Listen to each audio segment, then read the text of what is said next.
Hey, how's this work? Excellent, it's working. How's everybody doing today? Great. Thanks for coming out. I know we lost an hour last night. I'm still looking for it. I'm trying to sort of compensate with the amount of caffeine I drank. So I swear any jitters are not because I'm nervous. It's all the caffeine. I'm going to blame it on that. I'm here to talk about the secular student movement. This is what I've been doing for the last 3 years, working for the Secular Student Alliance. It's a fantastic place to work, and at the moment, it's my job to brag about the students. But let's back up a little bit. Before this, I was with the Secular Coalition for America, a lobbying organization of national non-theistic organizations. Before that, I was with the American Humanist Association. Before that, I was an unpaid intern with the American Humanist Association. Before that, I told I was a small child. I don't believe it. I've never acted young or immature in my life, and will certainly not do so during this talk. But I'd like to congratulate the AHA here, AHA, at UW-Madison for this incredible event, what the students have done. I'm blown away that they could put this on for free. So if we could get a round of applause for the organizers.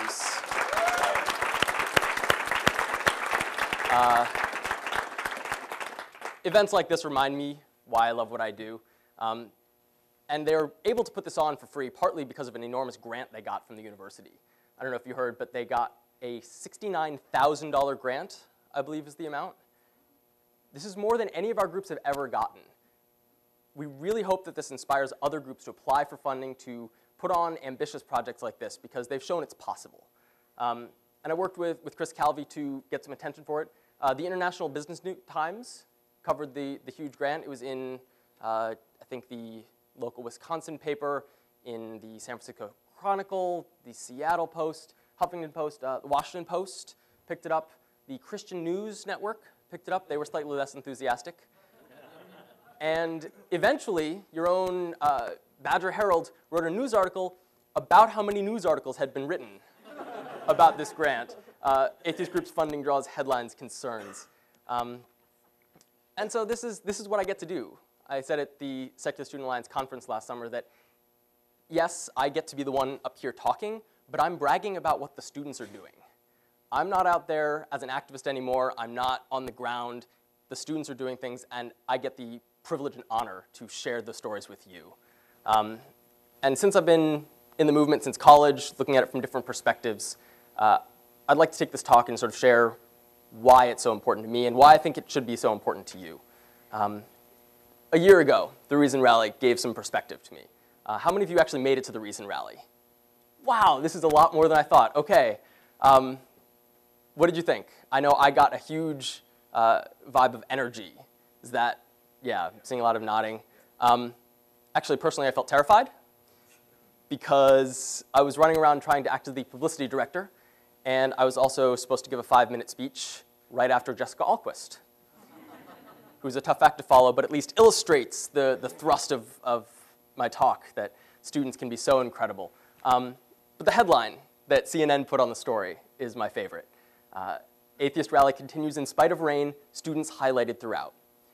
And I knew that was the turning point in my eyes for when the rest of the movement realized that students are so essential to the movement. We are more numerous than ever before, and we're a growing part of changing the country.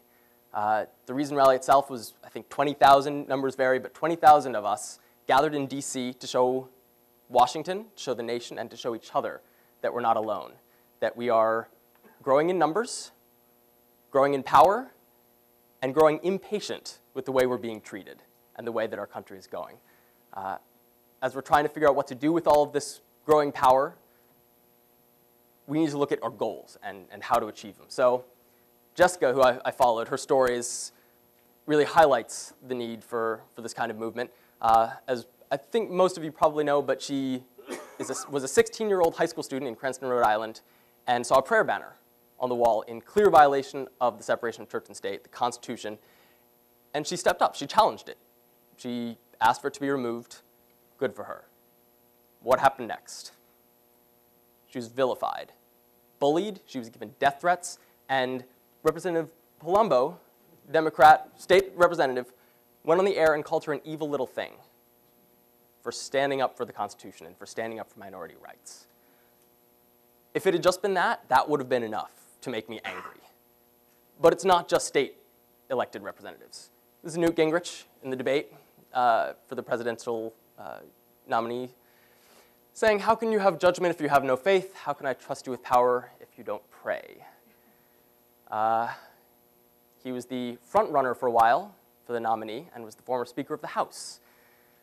That would have been enough to make me angry.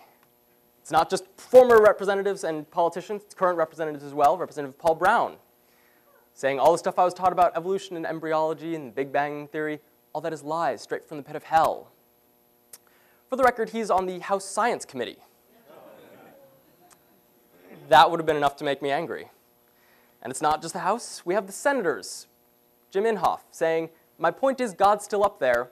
The arrogance of people to think that we human beings would be able to change what he, God, is doing to the climate is to me outrageous." And I'm so glad Eugenie Scott talked about this, that at the moment the political pressure on climate change denial is out there. We need better science education, and it's at the highest levels. And for the record, Inhofe is the ranking member of the Committee on Environment and Public Works. Sensing a pattern? Are you angry enough, though? This is Greta's book, Why Are You Atheists So Angry? We have religious bullying in our schools. We have Louisiana, among others, trying to push creationism bills in the classroom. The Texas GOP, in their platform, opposed critical thinking by name. They opposed critical thinking because it, quote, challenges the students' fixed beliefs and undermines parental authority. Isn't that what we're here for? Isn't that what the schools are supposed to do? Give them the new beliefs, teach them good science, not creationism, not what their parents happen to think. We need to teach them good science. And to me, this is just an overwhelming sense of, admittedly, rage. But it's spread out over years, so I'm dealing with it as best I can. And anger is good. It inspires us to act. We see something wrong, we need to figure out what to do. And some people are stepping up. They're doing something about it. When Jessica Alquist saw the prayer banner, she stepped up. She challenged it. When she was bullied, the secular community stepped up and gave her a new place to feel at home and safe and welcomed, and even gave her a scholarship that Hemant and Friendly Atheist raised online for $60,000 to go to college. Yeah. When Louisiana started teaching creationism and pushing these bills, student Zach Coplin, in high school at the time, stepped up and became the poster boy for science education. And he's just so articulate, so enthusiastic, so bright. He's now continuing the fight at Rice. He graduated high school, he's at Rice, and has been on the news everywhere. He was just on with legend Bill Moyers, and if you can find it, I believe it's still online for free for a little while. It's a fantastic segment, also featuring Susan Jacoby. And when Texas, I speak about Texas a bunch, started teaching and changing their curriculum to minimize Thomas Jefferson and the secular nature of our government, Matt LeClaire, one of our students, he served on the board of directors for the Secular Student Alliance for a while, stepped up and actually just called the chair of the curriculum board, Don McElroy, and said, "Look, I have some concerns. Can we talk about these changes?" Turns out almost nobody had called him before. There had been major outlets writing about this case, writing about Don McElroy, but nobody had really made substantive suggestions. And so when Matt took him on the radio show that he runs and said, "Look, here's a suggestion. Here's why it's a problem to require students to stand for the Pledge of Allegiance and have them recite it. I was bullied." And Don McElroy said, "I had never heard things like that. This is really helping open my eyes." He brought back some of Matt's suggested changes to the school board. These are the things when people step up and challenge the problems that we're facing. But are we looking at intervention or prevention? Intervention is really important.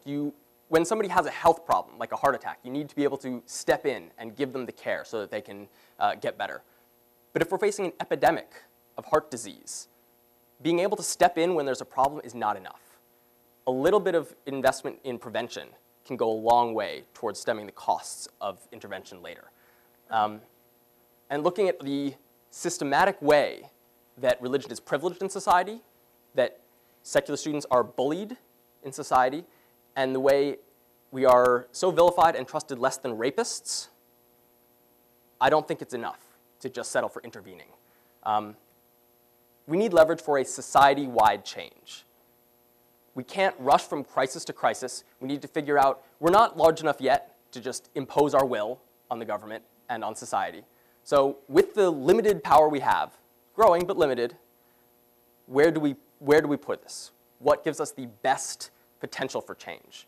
And I argue that the secular students are the way. I'll give some fantastic examples through the talk, but there is hope. The good news is that the demographics are in our favor. There are some recent Pew studies finding that the rise of the nones, for the people checking the none of the above box about their religious identity, is rising. And this is just in the past 5 years. The number of unaffiliated Americans, unaffiliated with religion, has gone up to 19.6%. Half of that is atheists and agnostics. This is not just people who don't care either way. These are, we are finally at 5.7. That's more than Jews, Hindus, Muslims. I mean, we are a substantial population. So this seems promising. Seems like there is hope and that we can make a difference, but we actually can focus in more. And we're looking at something interesting. This was not the most recent poll. Pew did something earlier asking whether people ever doubt the existence of God. And what do you see here? There's not a lot of change by generation. Most of them, the silents, boomers, and Gen Xers, around high 80s to the 90s% of saying that they never doubt the existence of God. But the millennials, there's something going on with the millennials where there's a sharp drop in their belief in God. The rate of doubt has doubled in the past 5 years to 31%, saying that they sometimes doubt the existence of God. By age, we're seeing that there's a huge difference in the millennials as well. The senior citizens, 65 and up, only 9% are unaffiliated with religion, 90% claim a religious identity. Among the youngest generation, 32% are unaffiliated with religion. This gives us leverage. We can figure out who to focus on, who gives us the most promise. And it's not just that people start out non-religious and they slowly become religious over time. If you follow the same group throughout their lives, what do we see? Well, we see the greatest generation, not changing much in the last 30, 40 years. Silent generation, the boomers, Gen X. Each of these are higher than the past, but they're still not changing all that much over time.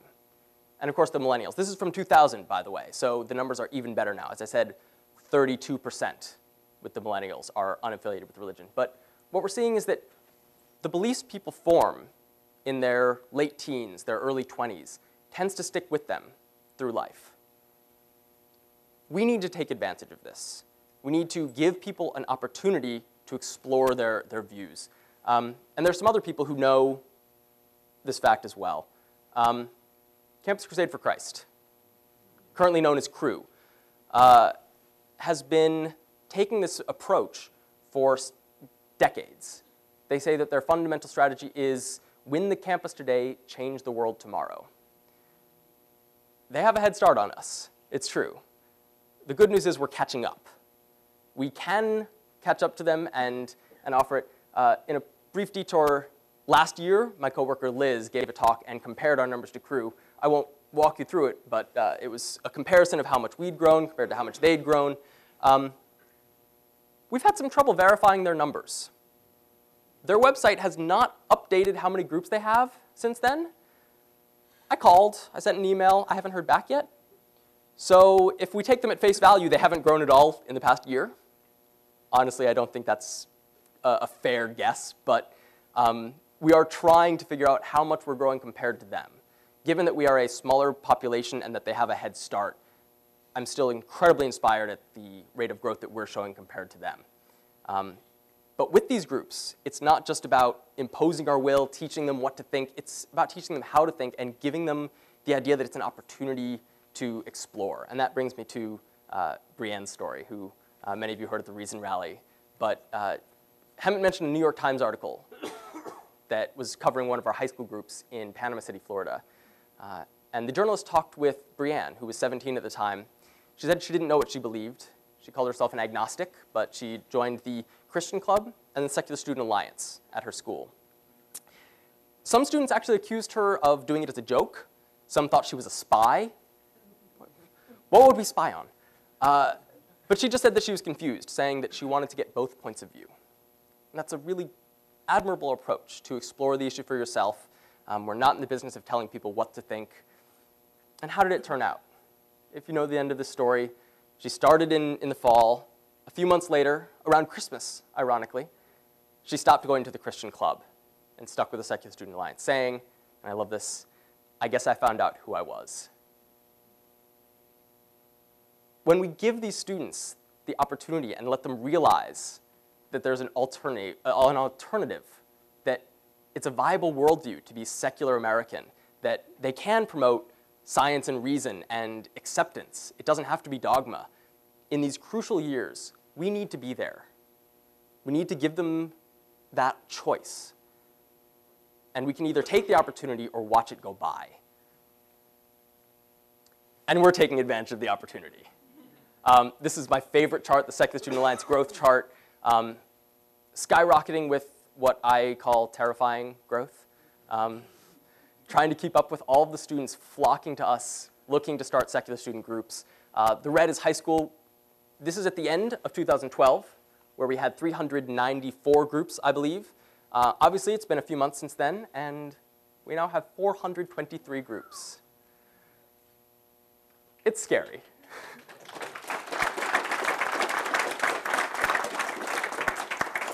So around the country, we have these 423 groups.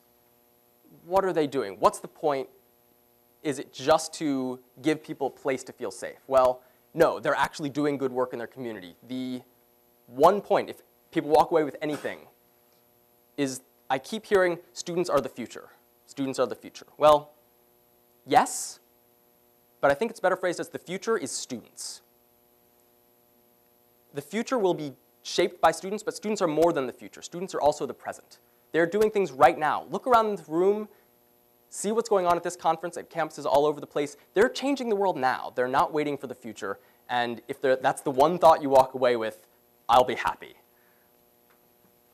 But this is the sort of thing that they do. This is the East Carolina group doing one of the club fairs, setting up, normalizing non-belief, providing community, walking around showing their classmates and peers that we're just like everybody else.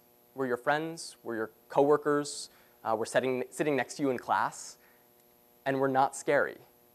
We're good people, we work hard, and you would really like us if you get to know us. The common idea is that, well, I don't know any atheists. Yes, you do. You just didn't realize it yet. And secular student groups are dispelling that idea by being out and open about, well, yeah, I'm an atheist. Do you want to come to the club, hear more about it? And it's not just college. It's high schools as well. This is Santa Ynez Valley Union High School in California.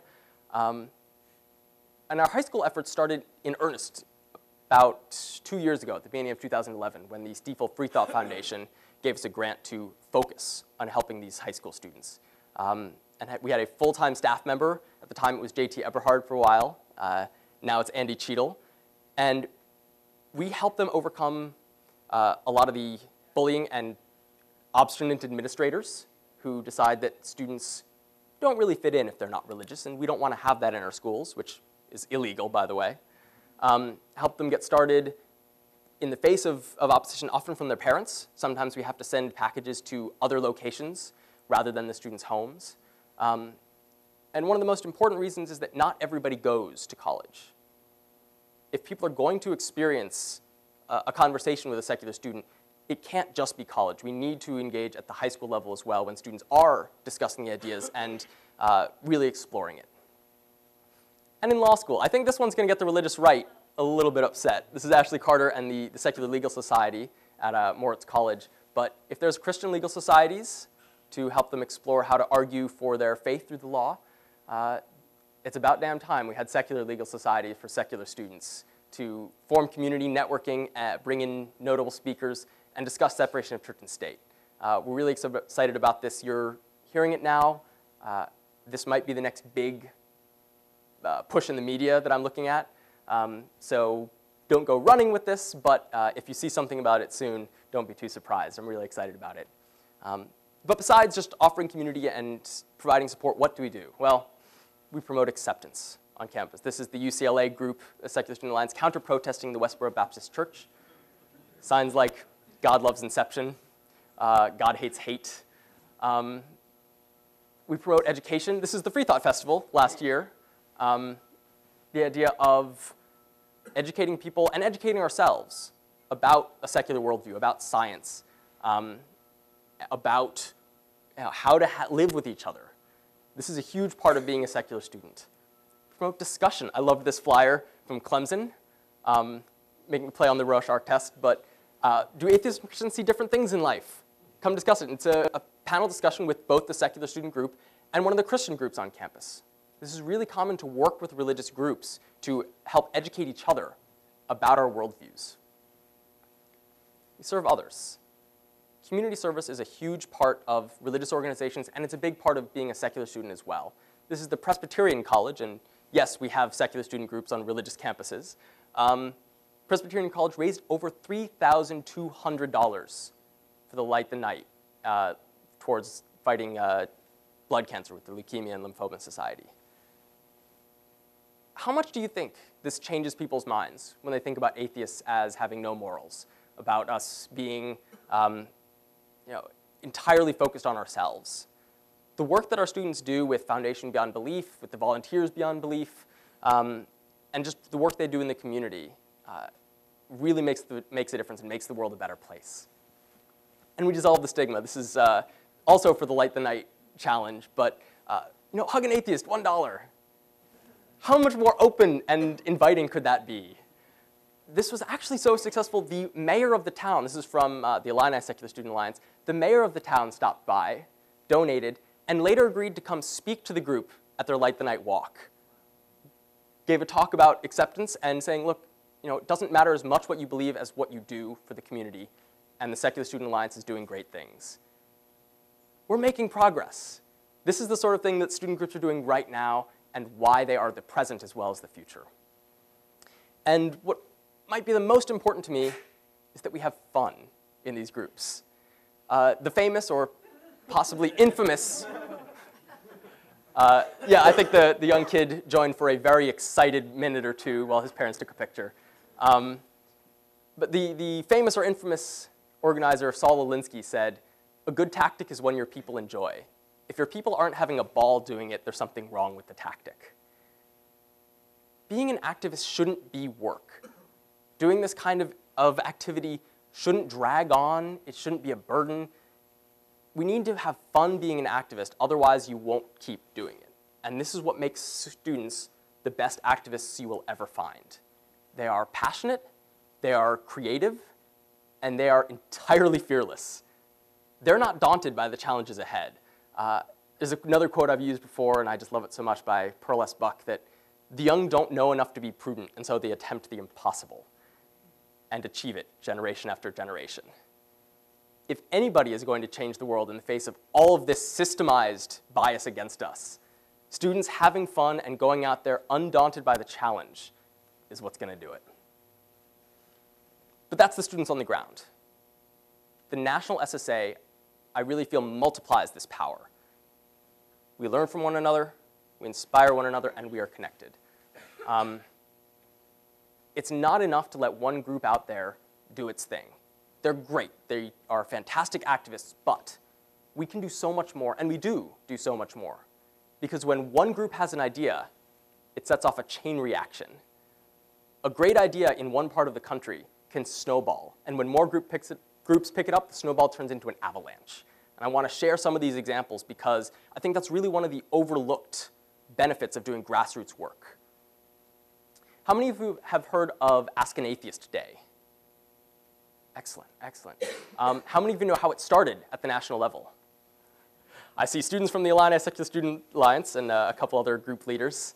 Well, it started on campus. A student named Karthik had the idea of coordinating it. Students have already done the Ask an Atheist idea. It's one of the simplest things. You have a table, you have a sign. It says, Ask an Atheist. You sit there smiling and wait for people to ask you questions. But Karthik had the vision of making it a national effort, bringing everybody together in a sort of day of solidarity, doing it together and feeling like something larger. And so I think they designed stickers that we provided to our groups, and it spread. We had groups, I think 75 groups in the first year on the same day did Ask an Atheist events. It was bigger the next year. This year, on April 18th, we're going to be doing it again, passing out What is an Atheist brochures, giving stickers, and helping the groups run successful tabling. One person on one campus had an idea to all coordinate, and it's been spreading across the country. Stony Heathen, I love this one too. Students take a hot day, usually in the South, hold up signs with quotes from the Bible about how heathens should be stoned, possibly adulterers as well, and then invite passersby to buy the right to throw a water balloon at them. This is the University of Georgia doing it. They raised money at the very beginning of the semester. They showed everybody how much fun that you can have. They got a lot of new members. They got publicity for their group. The student paper covered it. I think there was even a video clip on the news. But they didn't come up with the idea themselves.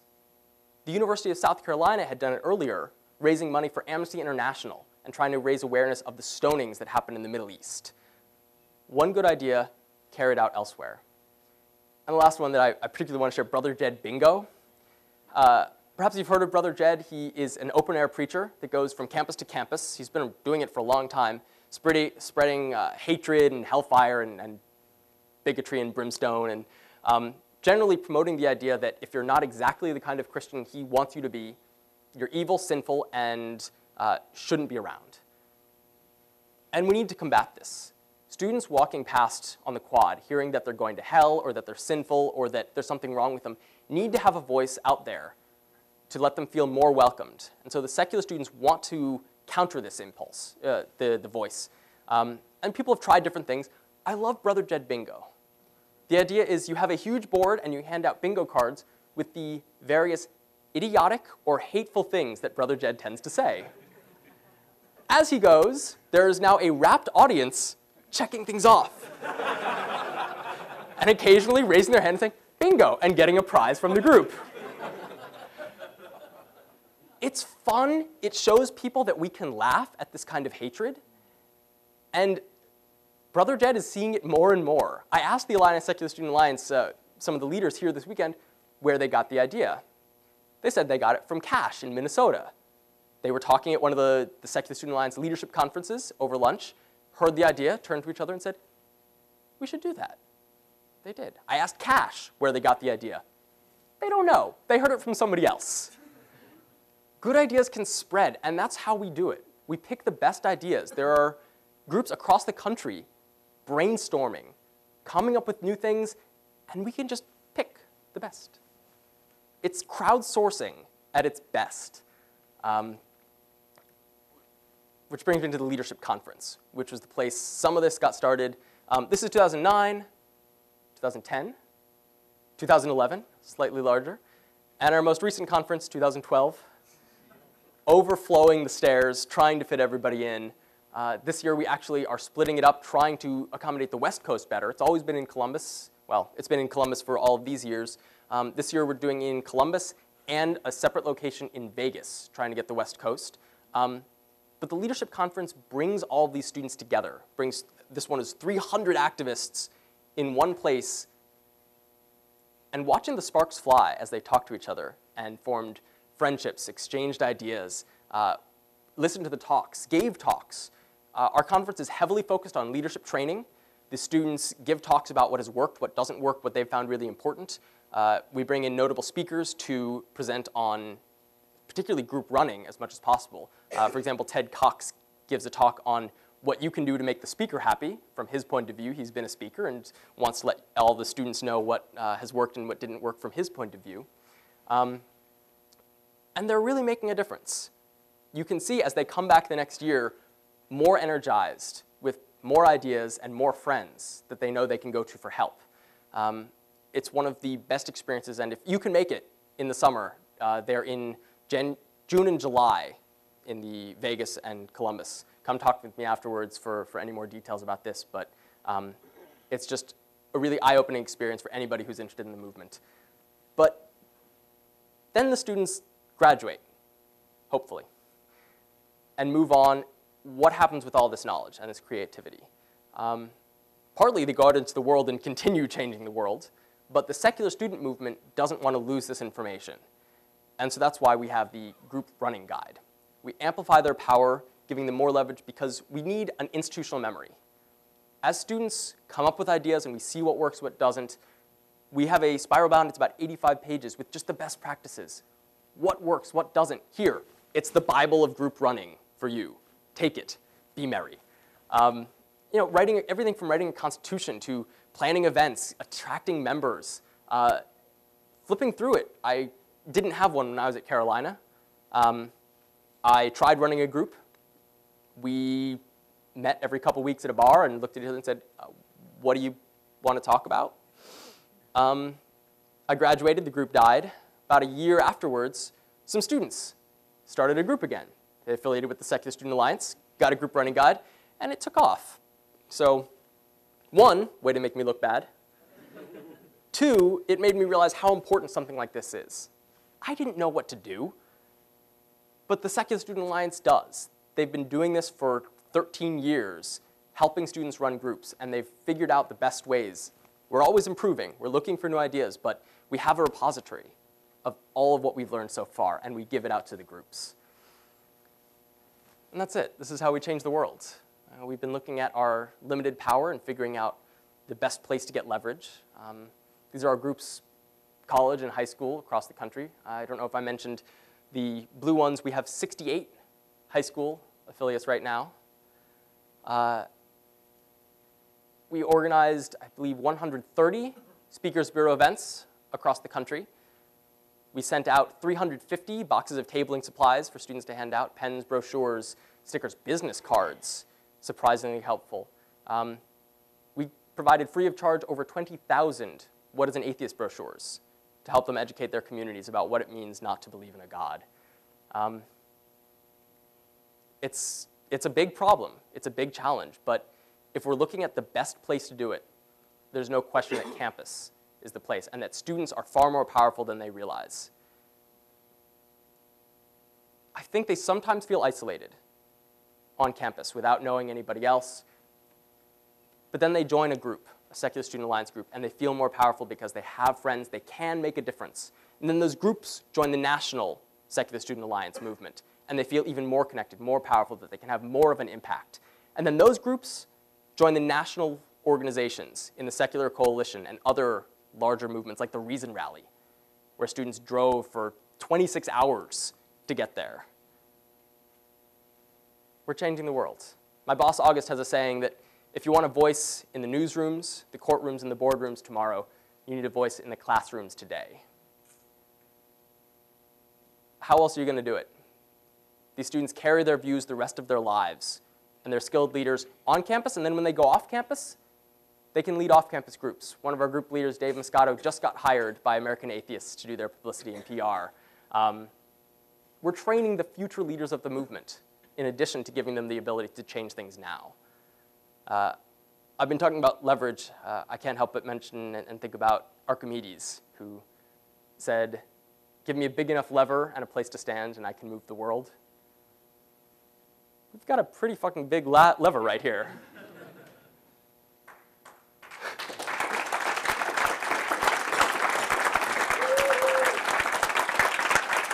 So what do you say? Want to move the world with us? If you're a student, join up. The group here is doing fantastic things. If you're a student and you're not part of AHA, join. If you're a student somewhere else, join the National Secular Student Alliance as a free student member or start a group on your campus. If you're not a student, I hope this shows you why it's so important. If you want to see the world change the way I do, this seems like the perfect place to enable the activists. And we have a $250,000 matching offer going on right now. Any contributions are doubled. I often hear, well, I'm not a student. Great, you have income. We need all of your help because we don't ask for anything from the students. Everything is from us to them. We don't require payment. We exist to serve them. If you love the things we're doing, we need your help as well. So thank you all for being a part of this event. Thank you all for listening and for taking part in making the world a better place with me. Thank you.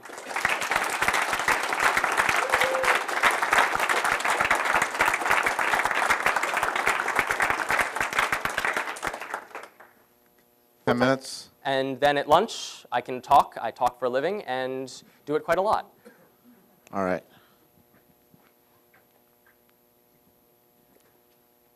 On one of your early slides, you showed the Badger headline, and it said that there were parental complaints.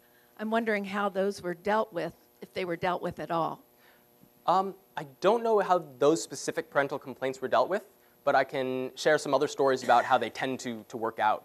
I'm thinking in particular of Larkin High School in Michigan, I believe it is, where the students held an Ask an Atheist Day in their cafeteria with other groups. Student groups often have tables. And one parent was so upset by this fact that she took her kids out of class and wrote to the school papers, to the local papers, about how she didn't want her kids hearing about atheism and how dare the school. The principal did a fantastic job at Larkin High School saying, look, I'm giving them the same rights everybody else has. No student was forced to have a conversation about this.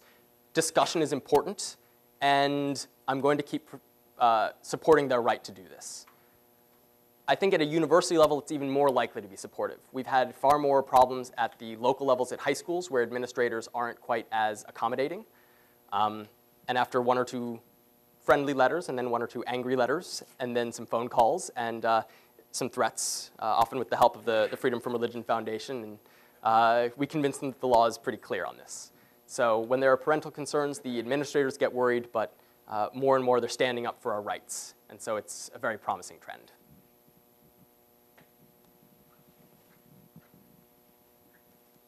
One of the pictures you had up before showed the differences in funding, and SSA had approximately $1 million, and you said that came from you.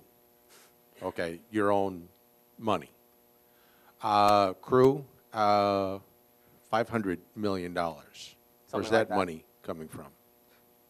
That's a good question. I think it's mostly donors. So our money is entirely from donors and contributions from like foundations, like the Stiefel Freethal Foundation I mentioned. We don't accept any government money. We don't charge the students anything. It's entirely the rest of the secular community trying to support the activism that we're promoting for the students. Campus Crusade, as we said, is about 500 times larger in terms of budget. And they've been around longer, and they have far more staff. We have 12, 13 staff, something like that, for our 423 groups. They have 1,700 groups, and they have a ratio of about 3 staff to every group. That's what you can do with $500 million.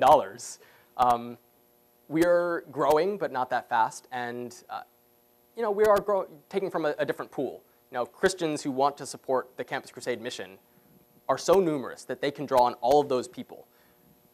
We have fewer supporters, fewer non-religious Americans, secular Americans, who are trying to support the activism, but I don't think it should be a 500-to-1 ratio. I think it should be much, much closer, and if I had my druthers, it would be, we would get more funding and have a larger mission. But I think that's really where we need to make the change. Slowly changing people's views so that they understand and support the cause. Slowly that will shift the funding balance. And I think that's, maybe I'm young and idealistic.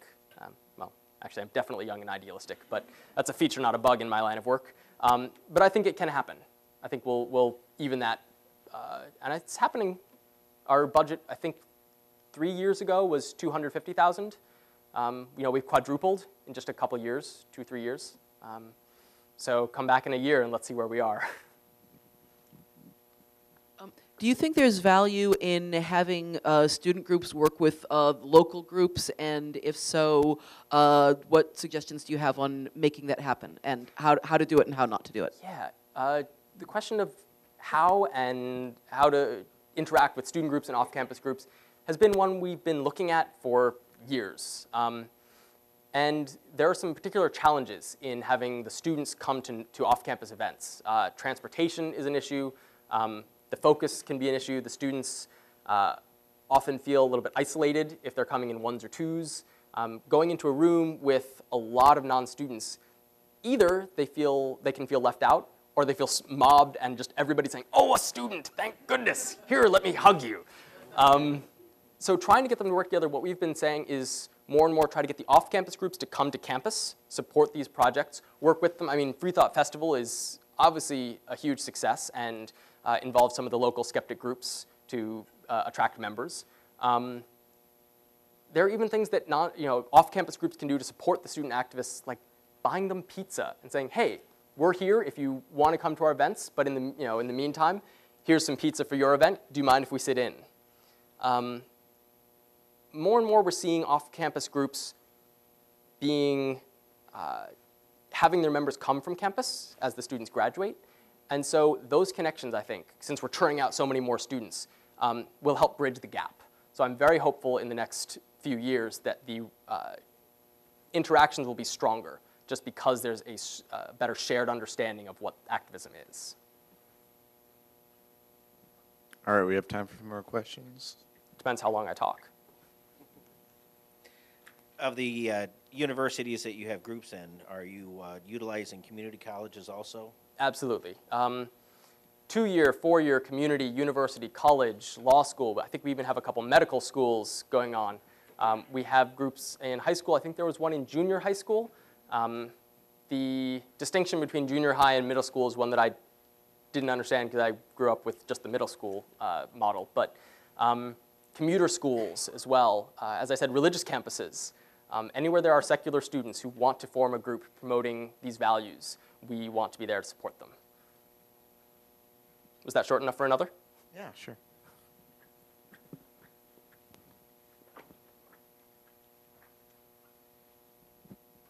Hi. Would you mind speaking to what are some of the good ways to make inroads with high schools just to increase visibility? I know in high school I never saw an atheist group or really heard of it. So what are good ways, if you don't have a younger sibling or kids, to really increase visibility if you want to start groups like this on high school? It's a good question. I think that trying to go into a school and start a group on your own without already having students on the ground who are interested has not been very successful in the past. We used to go to campuses and flyer without knowing any students there yet, just hoping that somebody would be interested enough seeing the flyers to contact us and start a group. That was early on when we were getting rolling. Now they're coming to us faster than we can keep up with, so we don't do that. But it's just much more successful. If you know somebody on the campus who's thinking about starting a group, definitely letting them know about the Secular Student Alliance, connect them with us, and help them out. Having a older mentor or somebody who can provide institutional knowledge can be really crucial. This is true at the college level as well as high school, but having somebody outside to check in from time to time, how are things going? Are you having any issues that you'd like to talk through?